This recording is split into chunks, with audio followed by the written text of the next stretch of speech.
Finally tonight, as promised, a special comment on the passage last week of Proposition 8 in California, which rescinded the right of same-sex couples to marry and tilted the balance on this issue from coast to coast. Some parameters as preface. This isn't about yelling, and this isn't about politics, and this isn't really just about Prop 8. And I don't have a personal investment in this. I'm not gay. I had to strain to think of one member of even my very extended family who is. I have no personal stories of close friends or colleagues fighting prejudice that still pervades their lives. And yet, to me, this vote is horrible.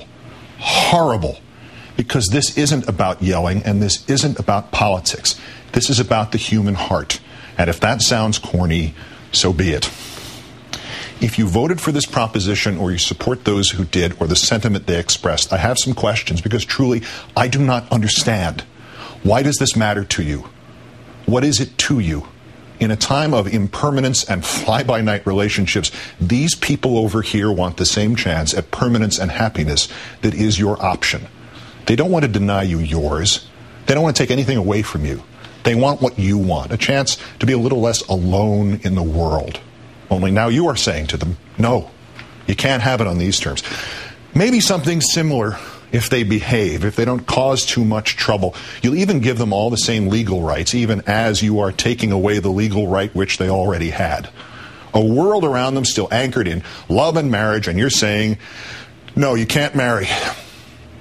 What if somebody passed a law that said you couldn't marry? I keep hearing this term, redefining marriage. If this country hadn't redefined marriage, black people still couldn't marry white people. 16 states had laws on the books which made that illegal in 1967. 1967. The parents of the president-elect of the United States could not have married in nearly one-third of the states of the country their son grew up to lead. But it's worse than that. If this country had not redefined marriage, some black people still couldn't marry other black people. It is one of the most overlooked and cruelest parts of our sad history of slavery. Marriages were not legally recognized if the people were slaves. Since slaves were property, they could not be legally husband and wife, nor mother and child. Their marriage vows were different. Not until death do you part, but until death or distance do you part. Marriages among slaves were not legally recognized.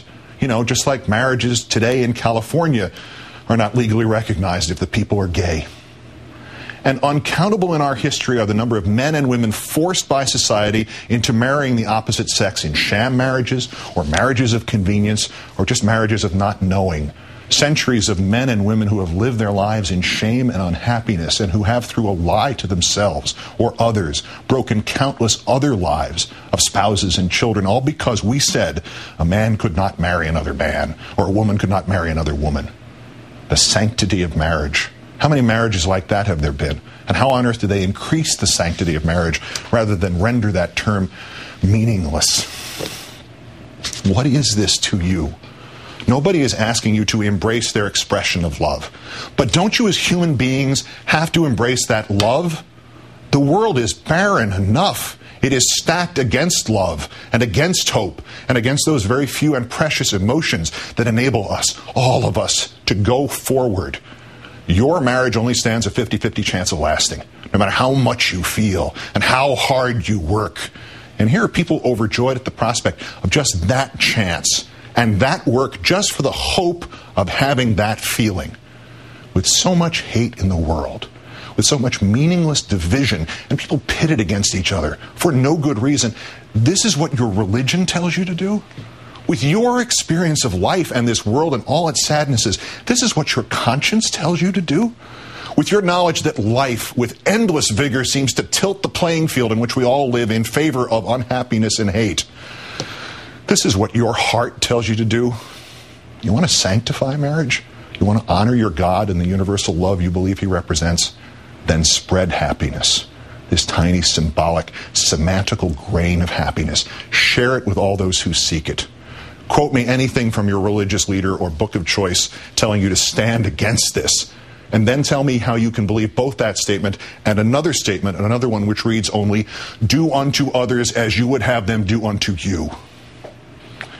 You are asked now by your country, perhaps by your Creator, to stand on one side or another. You are asked now to stand not on a question of politics, not a question of religion, not on a question of gay or straight. You are asked now to stand on a question of love. All you need to do is stand and let the tiny ember of love meet its own fate. You don't have to help it. You don't have to applaud it. You don't have to fight for it.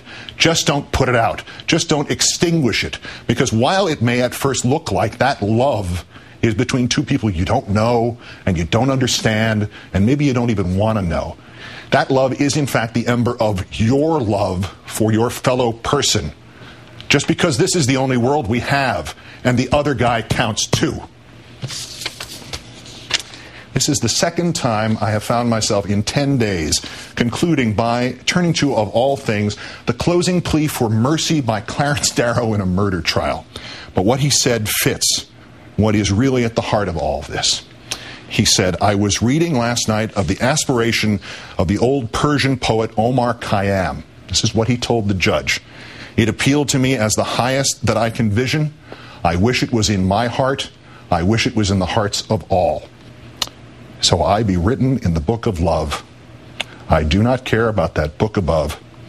Erase my name or write it as you will. So I be written in the book of love.